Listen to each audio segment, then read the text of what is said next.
नमस्कार, मैं हूं आपके साथ गौरव राजेंद्र। बुलेटिन की शुरुआत करते हैं। भारत सरकार को जो है पीएम मित्र योजना के अंतर्गत जनपद लखनऊ हरदोई सीमा पर 1000 एकड़ में मेगा टेक्सटाइल एवं अपैरल पार्क की स्थापना के लिए आयोजित इन्वेस्टर्स मीट में सीएम योगी आदित्यनाथ सम्मिलित हुए।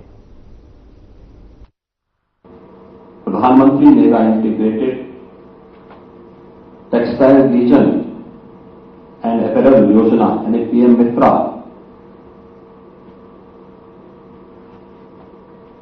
के लखनऊ यानी उत्तर प्रदेश के लिए स्वीकृत इस परियोजना के लिए आयोजित इस इन्वेस्टर मीट में आप सबका मैं हृदय से स्वागत करता हूं, अभिनंदन करता हूं। मेरे लिए यह अत्यंत महत्वपूर्ण हो जाता है कि आदरणीय प्रधानमंत्री जी के विजन, जिन्होंने भारत को टेक्सटाइल के हब के रूप में स्थापित करने के जिस एक महत्वाकांक्षी योजना को आगे बढ़ाया है। मुख्यमंत्री के रूप में गुजरात और खासतौर पर सूरत को उन्होंने टेक्सटाइल के एक हब के रूप में स्थापित किया। अपने उसी विजन को उन्होंने देश के अंदर दुनिया की इस आवश्यकता की पूर्ति के एक नए हब के रूप में स्थापित करने के लिए जो देश के अंदर 7 पीएम मित्रा पार्क स्वीकृत किए हैं, उनमें से एक लखनऊ में है।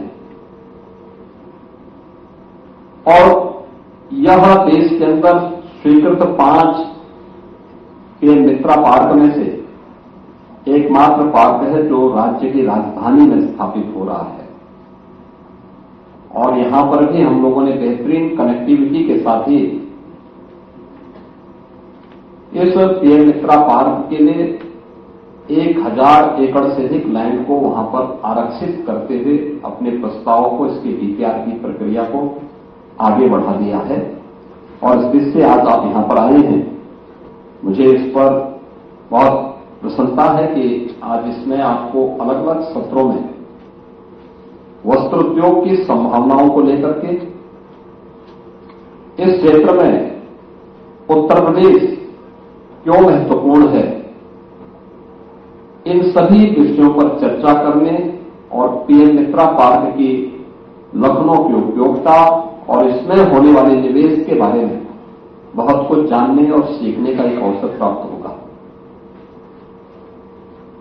उत्तर प्रदेश, जैसा कि आप नाम से ही स्वयं अनुमान लगा सकते हैं, देश की आबादी का सबसे बड़ा राज्य है। 25 करोड़ की आबादी अकेले उत्तर प्रदेश में निर्भर करती है। लेकिन उत्तर प्रदेश ही नहीं बल्कि एक बहुत बड़ी आबादी नेपाल, भूटान, राज्यों में बिहार, झारखंड, मध्य प्रदेश, राजस्थान, उत्तराखंड, यहां की एक बड़ी आबादी अपनी आवश्यकताओं के लिए उत्तर प्रदेश पर निर्भर करती है। यानी आज के दिन पर अगर आप कह सकें तो दुनिया का सबसे बड़ा उपभोक्ता बाजार अगर कहीं पर है तो उत्तर प्रदेश है और उत्तर प्रदेश में है। जो जीवन की 3 महत्वपूर्ण आवश्यकताएं होती हैं, उनमें से वस्त्र भी एक महत्वपूर्ण आवश्यकता है।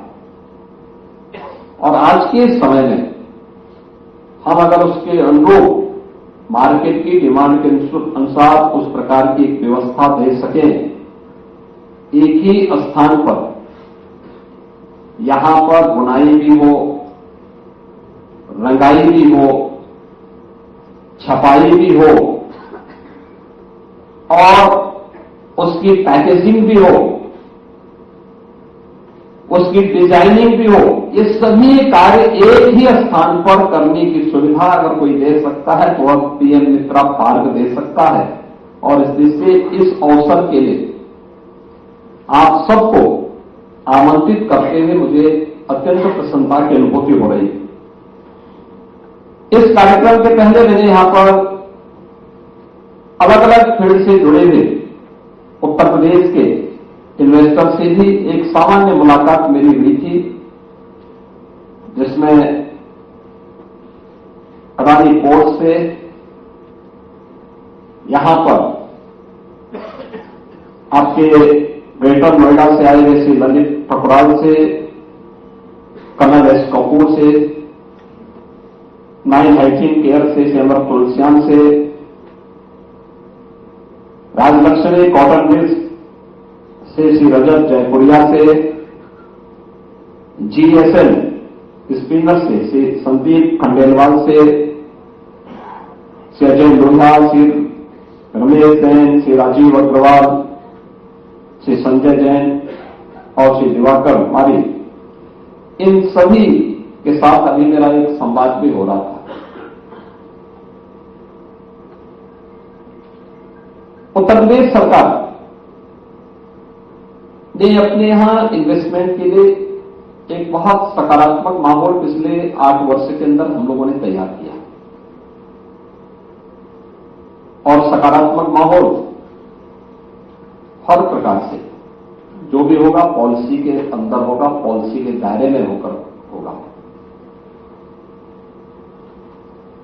इसके लिए 33 सेक्टोरियल पॉलिसीज के साथ उत्तर प्रदेश देश का पहला राज्य है जिसके पास इतनी पॉलिसीज हैं अलग अलग सेक्टर से जुड़ी हुई। इन्वेस्टर की सुविधा के लिए हम लोगों ने यहां पर सिंगल विंडो को प्रभावी ढंग से लागू किया है, और देश का सबसे बड़ा सिंगल विंडो का प्लेटफॉर्म निवेश मित्र के नाम पर उत्तर प्रदेश में है, जिसके माध्यम से हम 500 से अधिक निवेश एक प्लेटफॉर्म पर उपलब्ध करवाने का कार्य कर रहे हैं। एमओयू मॉनिटरिंग के लिए भी निवेश सारथी का उपयोग करते हुए हम इस प्रक्रिया को आगे बढ़ा रहे हैं। नियमित रूप से कहीं भी कोई प्रक्रिया अपनानी हो, सीनियर अधिकारियों के साथ साथ मैं स्वयं भी इस मामले में समय समय पर इसकी समीक्षा करता हूं कि किस क्षेत्र में कौन से एनओसीज में क्या समस्या आ रही है और उस समस्या का कारण क्या है, उसके निवारण के मार्ग भी हम लोग वहां पर निकालते हैं। और मुझे अच्छा लगा कि यहां पर आज जिन लोगों ने यहां पे पहले उत्तर प्रदेश की अलग अलग पॉलिसीज में यहां पे निवेश किए थे, उन्हें आज यहां पर 2017 की पॉलिसी के अंतर्गत जो निवेश हुआ था श्री अमर तुलसियान का 9 लिमिटेड गोरखपुर से, उनको भी, और श्री रजत जयपुरिया ये राजलक्ष्मी कॉटन मिल्स ये गौतम बुद्ध नगर से, इन्हें इनका इंसेंटिव भी यहां पर आज वितरित हुआ है। ऐसे सैकड़ों निवेशकों को जिन्होंने अपने प्रोडक्शन को प्रारंभ किया है पॉलिसी के दायरे में आकर के, सभी इंसेंटिव, यद्यपि हम लोग अब इसको भी इंसेंटिव वितरण को भी हमारी ऑनलाइन सारी प्रक्रिया आगे बढ़ चल रही है, डीबीटी के माध्यम से हम उनके अकाउंट में स्वयं भेजते हैं। लेकिन मैंने भी बार बार कहा है कि जब हम एक आयोजन करते हैं तो उस कार्यक्रम के माध्यम से मंच पर अपने निवेशक का हम सम्मान करें, मंच पर उनको बुला करके, जिससे किसी को भी विश्वास हो कि एक औपचारिकता नहीं, केवल पॉलिसी में घोषणा यह एक औपचारिक नहीं होती है, बल्कि उसका क्रियान्वयन भी ईमानदारी के साथ हो रहा है। और उत्तर प्रदेश देश का पहला राज्य है जिसमें अब तक सर्वाधिक अपने इन्वेस्टर को सर्वाधिक इंसेंटिव भी वितरित करने की कार्रवाई को आगे बढ़ाया है। ऐसे ही यहां पे लेटर ऑफ इंटेंट भी यहां पे जारी किए गए हैं। आपने देखा होगा यहां पर हम लोगों ने भी उस कार्यक्रम के साथ भी जुड़े हैं, और 2022 के जो पॉलिसी के दायरे में जिन लोगों ने यहां उत्तर प्रदेश में, जिन निवेशकों ने उत्तर प्रदेश में अपने निवेश किए थे टेक्सटाइल के फील्ड में, उनको हम लोगों ने यहां पर अपना उनके भी इंसेंटिव अभी यहां पर वितरित हुए हैं। यानी हम लोगों ने जो कहा वह करके दिखाया। उत्तर प्रदेश टेक्सटाइल के एक बेहतरीन हब के रूप में स्थापित हो सकता है, यह आज कोई नई बात नहीं। याद रखना, जितनी प्राचीन सभ्यता और संस्कृति होगी उतनी ही प्राचीन समय से वहां पे वस्त्र उद्योग की संभावनाएं रही होंगी। दुनिया की सबसे प्राचीन नगरी के रूप में उत्तर प्रदेश की दो प्राचीन आध्यात्मिक नगरी काशी और अयोध्या सबकी निगाहों में होगी। हजारों वर्षों का जिनका अपना एक इतिहास है।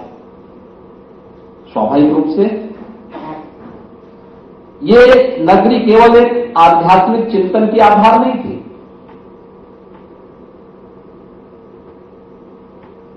ये जितने भी हमारे प्राचीन आध्यात्मिक स्थल थे, ये केवल संस्कृति की दृष्टि से आगे नहीं बढ़ी थी, बल्कि इन्होंने समृद्धि को भी एक नई ऊंचाई तक पहुंचाने में योगदान दिया था। और आप देखते होंगे उसमें या उसके सटे हुए क्षेत्र में टेक्सटाइल की अनंत संभावनाएं पहले से छुपी रही है। जैसे काशी, भदोई और मिर्जापुर, यह सिल्क का एक क्लस्टर है।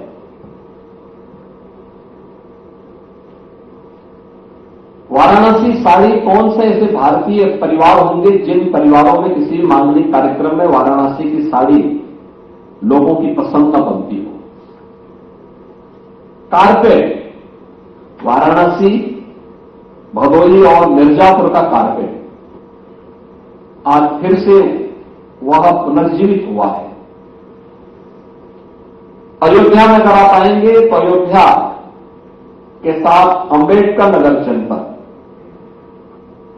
ये अपने बेहतरीन हैंडलूम के लिए और वहां पे वस्त्र उद्योग के लिए जाना जाता रहा है। ऐसे ही आप किसी भी ऐसे प्राचीन क्षेत्र में आप जाएंगे, वहां पे आपको देखने को मिलेगा कि अगर लोगों के लिए निवास के लिए आवास की आवश्यकता थी, कनेक्टिविटी के लिए हो सकता है कि ब्रिजेस उस समय न बन पाए हों, लेकिन लोगों ने जल मार्ग का उपयोग उस समय भी किया था। वाटरवे उस समय थे, साधन माध्यम दूसरे हो सकते हैं, लेकिन तब भी लोग उसका उपयोग करते थे। ऐसे ही उत्तर प्रदेश के अंदर अलग अलग क्षेत्रों में आप देख सकते हैं। हम लोग देखते हैं गोरखपुर में, संत कबीर नगर में, आजमगढ़ में, मुबारकपुर में आज भी टेक्सटाइल का एक बहुत बड़ा केंद्र है। मऊ के अंदर हैंडलूम का बहुत अच्छा कार्य है। ऐसे ही लखनऊ के अंदर सैकड़ों वर्षों से पुराने घरों में चिकन कारीगरी का कार्य बेहतरीन तरीके से होता है। और आज जब हम लोगों ने वन डिस्ट्रिक्ट वन प्रोडक्ट की अपनी एक पॉलिसी यहां प्रदेश के अंदर लागू की और उस कार्यक्रम के अंतर्गत इसको थोड़ा भी प्रोत्साहित किया, परिणाम क्या आया कि आज इनके पास जितना ऑर्डर इनको मिलता है उतना ये सप्लाई नहीं कर पाते। इसका मतलब संभावनाएं इसमें बहुत कुछ है। हां, घर घर में होता है, महिलाएं जुड़ी हुई है। अगर आप पश्चिम की तरफ जाएंगे तो पश्चिम में पिलुआ की चर्चा हुई थी, मेरठ की चर्चा हुई थी, अन्य क्षेत्रों में भी अनंत संभावनाएं इसमें है। और इसीलिए सरकार ने तय किया है कि उत्तर प्रदेश के अंदर यह केवल लखनऊ में यह इंटीग्रेटेड टेक्सटाइल पार्क ही नहीं बनेगा, बल्कि इसके बाद इसके एक्सटेंशन सेंटर के रूप में 10 नए पार्क राज्य सरकार अपने स्तर पर प्रदेश के अंदर अलग अलग स्थानों पर स्थापित करेगी। और संत कबीरदास के नाम पर हम इसे आगे बढ़ाएंगे।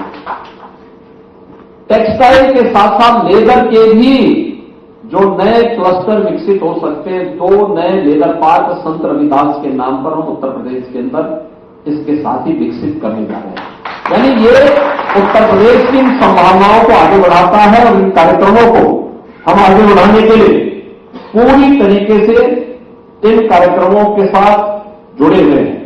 और मुझे प्रसन्नता है कि आज Uttar Pradesh handloom, powerloom, silk, textile और गारमेंटिंग की जो हमारी 2017 की पॉलिसी थी, उसके अंतर्गत जिन निवेशकों ने यहां निवेश किया था, ऐसे 80 इन्वेस्टर थे जिनको आज 210 करोड़ रुपए का इंसेंटिव वितरित हो रहा है, जिनमें हमने 2 लोगों को यहां पर किया है। और 2000 पॉलिसी के अंतर्गत ऐसे 44 इन्वेस्टर थे जिनको आज हम लोगों ने 768 करोड़ रुपए की परियोजनाओं के लिए लेटर ऑफ कंफर्ट जारी किया है। और 2022 की पॉलिसी के अंतर्गत 8 करोड़ रुपए का यहां पर हम लोगों ने उन्हें उनका इंसेंटिव भी वितरित किया है। पीएम मित्रा पार्क के लिए 700 करोड़ रुपए के 2 एमओयू भी यहां पर आज एक्सचेंज हुए हैं। पीएम मित्रा पार्क के बारे में जो आदरणीय प्रधानमंत्री जी ने यहां पहले ही बात कही थी कि हम लोग इसको 5F से जोड़ेंगे, यानी farm to fibre, fibre to factory, factory to fashion और फैशन टू फॉरेन, यानी हम इसको एक्सपोर्ट भी कर सकते हैं।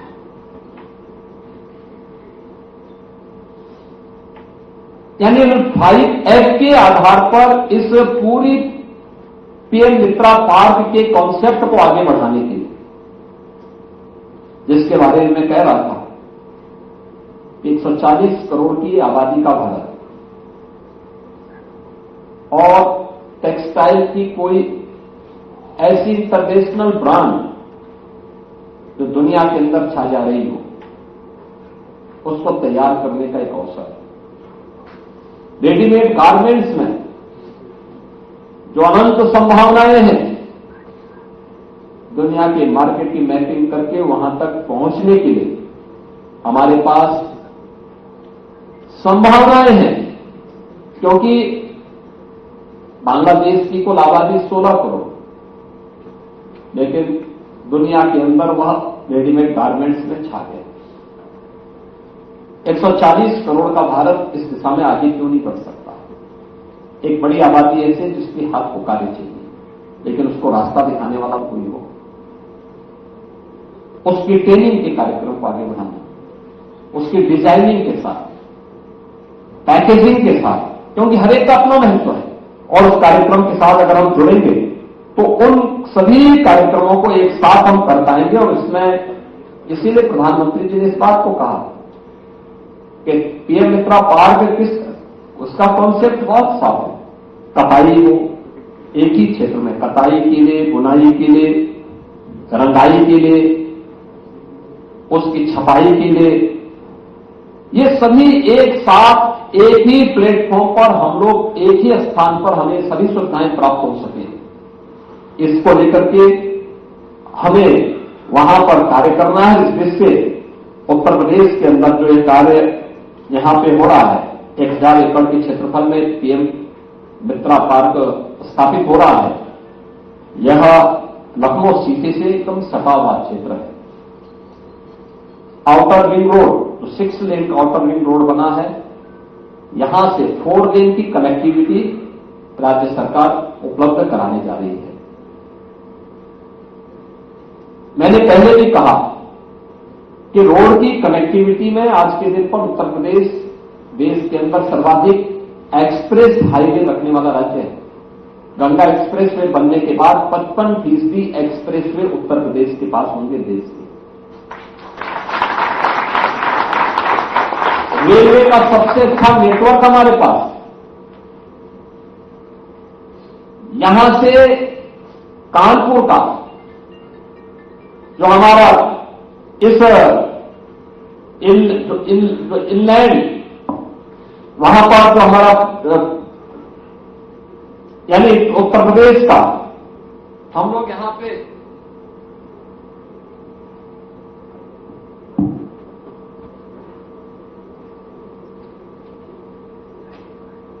जो सुविधाएं यहां पे दे रहे हैं, देश का पहला इनलैंड वाटरवे वाराणसी से हल्दिया के बीच में प्रारंभ हो चुका है। पूर्वांचल एक्सप्रेसवे लखनऊ से वाराणसी तक पहुंच चुका है। फ्रीक्वेंट आवागमन आपके लिए, लेकिन डेडिकेटेड फ्रेट कॉरिडोर की सुविधा भी यहां से कानपुर के बीच में, जो लखनऊ से आपको जब मिलेगी तो एक ग्रीनफील्ड एक्सप्रेसवे के साथ आपको ये सुविधा यहां से कानपुर से प्राप्त हो जाएगी और डेडिकेटेड फ्रेट कॉरिडोर से आप पूर्वी बंदरगाह तक आसानी से पहुंच सकते हैं। कनेक्टिविटी का भी इश्यू नहीं। उत्तर प्रदेश के लिए जो अब तक कहा जाता था कि यह लैंडलॉक्ड स्टेट होने के नाते यहां से एक्सपोर्ट नहीं हो सकता, दिक्कतें होंगी, लेकिन उस सुविधा को भी यहां पर हम लोगों ने, आदरणीय प्रधानमंत्री जी ने इनलैंड वाटरवे के माध्यम से वाराणसी से हल्दिया के बीच में वाटरवे के माध्यम से भी और डेडिकेटेड फ्रेट कॉरिडोर के माध्यम से भी इस सुविधा को उपलब्ध करवाया है। और इंटरनेशनल एयरपोर्ट लखनऊ में ऑलरेडी यहां पर पहले से ही चालू है। स्पिरिट कार्गो की सुविधा आपको उपलब्ध करवाने की व्यवस्था यहां पर पहले से यहां पर प्राप्त है। लखनऊ का हमारा जो पीएम मित्रा पार्क है, इसके लिए पहले से ही 83 एमओयू, जिसमें 3,800 करोड़ रुपए के प्रस्ताव हमें पहले से प्राप्त हो चुके हैं। और मेरा मानना है कि यह टेक्सटाइल के लिए जो उत्तर प्रदेश सरकार की पॉलिसी है 2017 की, उसके बाद 2022 की, इसमें सरकार ने बहुत सारी सुविधाएं उपलब्ध करवाई हैं अपने इन्वेस्टर के लिए। तो इन्वेस्टर के लिए गवर्नमेंट की पॉलिसी भी है, हमारे पास लैंड बैंक भी है, कनेक्टिविटी भी है और कानून व्यवस्था की बेहतरीन स्थिति भी उत्तर प्रदेश के अंदर है, जो आपको न केवल सुरक्षा प्रदान कर रहा है बल्कि आपकी पूंजी को भी पूरी तरह सुरक्षा प्रदान करता है। मित्रों, इसमें मुझे आपसे कुछ कहना है। खासतौर पर अगर आप देखेंगे तो उत्तर प्रदेश पहले से इस क्षेत्र में काफी प्रोग्रेसिव रहा है और मैं इस बात को मानता हूं कि जितनी प्राचीन मानव सभ्यता होगी, इस फील्ड की उतनी अधिक कृषि और टेक्सटाइल दोनों में उतनी ज्यादा संभावनाएं वहां उसका मतलब रही होंगी, क्योंकि मानव सभ्यता दोनों के बगैर आगे नहीं बढ़ सकती।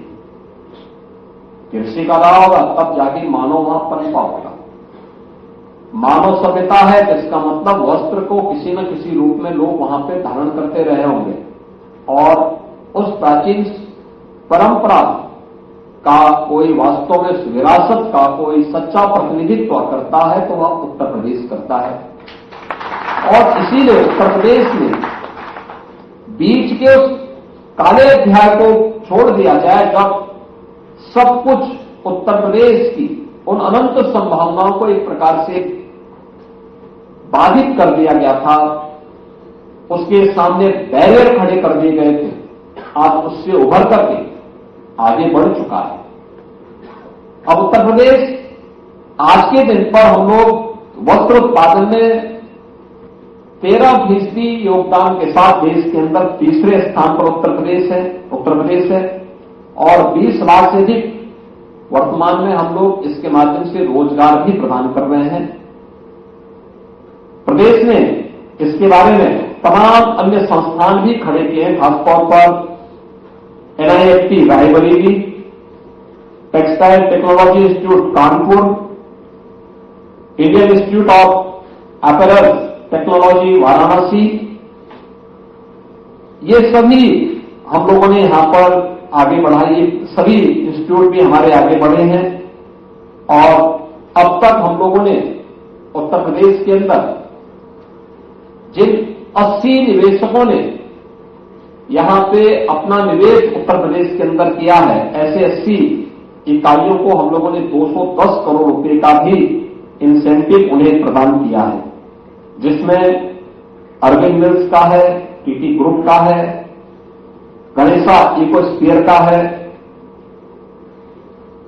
भारतरत्न, ओवरसीज और नाइन जैसी इकाइयां भी यहां पर प्रदेश के अंदर कार्य कर रही हैं। वस्त्र उद्योग के क्षेत्र में हमारे पास 1000 से अधिक एमओयू पर अब तक हस्ताक्षर किए गए हैं, जो हमारी अलग अलग पॉलिसी के दायरे में ये एमओयू हमारे साथ हुए हैं। 225 का ग्राउंड ब्रेकिंग के लिए हम लोगों ने तैयार किया है और जैसे ग्राउंड ब्रेकिंग होने के बाद 6000 करोड़ रुपए से अधिक का निवेश इसके माध्यम से होगा। 50,000 से अधिक निवेश यानी 50,000 से अधिक नए रोजगार का सृजन अकेले इन्हीं निवेशकों के माध्यम से प्रदेश में नए तरीके से आगे बढ़ेगा। उत्तर प्रदेश के बारे में आप सब जानते हैं, उत्तर प्रदेश में कोई बहुत आपसे कुछ भी अपरिचित। फिलहाल बुलेटिन में इतना ही। नमस्कार।